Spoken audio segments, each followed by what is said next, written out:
தமிழ்நாட்டைச் சேர்ந்த மல்லிகா உடல்நிலை பாதிப்பால் கீழே விழுந்து மிதிப்பட்டு உயிரிழந்திருப்பதாக பிரேத பரிசோதனை அறிக்கையில் தெரிவிக்கப்பட்டிருக்கிறது. திருப்பதியில் கூட்ட நெரிசலில் சிக்கி தமிழ்நாட்டைச் சேர்ந்த 2 உட்பட 6 பேர் உயிரிழந்த நிலையில் பிரேத பரிசோதனை அறிக்கையை அவரது கணவர் கண்டித்திருக்கிறார். அண்மை செய்தியாக பார்த்து வருகிறோம். கூடுதல் விவரங்களோடு செய்தியாளர் செல்வகுமார் இணைகிறார். செல்வகுமார், விவரங்கள். வைகுண்ட ஏகாதசி இலவச டோக்கன் விநியோகம் செய்த போது ஏற்பட்ட கூட்ட நெரிசலில் 2 பெண்கள் உட்பட 6 பேர் உயிரிழந்திருக்கிறார்கள். 6 பேரின் உடல்களும் உடற்கூறாய்வு செய்யப்பட்டு தற்போது உறவினர்களிடம் ஒப்படைக்கப்பட இருக்கிறது.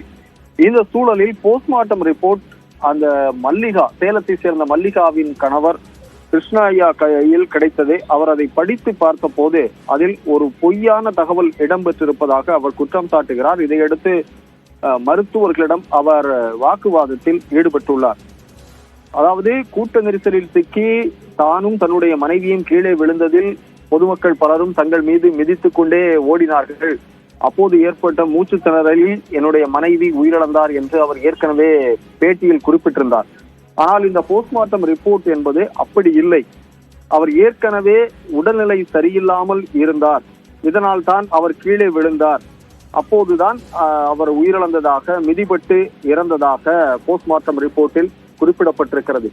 எனவே தானாக ஒரு மயக்கமடைந்து கீழே விழுந்ததாக இந்த போஸ்ட்மார்ட்டம் ரிப்போர்ட் முன்னுக்கு பின் முரணான தகவல்களோடு இருப்பதால் இதை ஏற்க முடியாது, கூட்ட நெரிசல் தான் முழுக்க காரணம் என்று அவர் தற்போது மருத்துவர்களிடம் வாக்குவாதத்தில் ஈடுபட்டுள்ளார். எனவே இதை சமாளிப்பதற்காக தேவஸ்தானம் நிர்வாகம் மருத்துவமனையிடம் சொல்லி இந்த அறிக்கையை இப்படி தயார் செய்திருப்பதாகவும் குற்றச்சாட்டுகள் எழுந்திருக்கின்றன. இந்த சூழலில் சைத்தன்ய யுவஜன கட்சி தலைவர் உயிரிழந்தவர்களுடைய 6 பேரின் குடும்பத்திற்கும் தலா 50,000 தன்னுடைய சொந்த பணத்தில் இருந்து கொடுத்திருக்கிறார். காயமடைந்தவர்களுக்கு தலா 5,000 ரூபாய் வழங்கி இருக்கிறார்.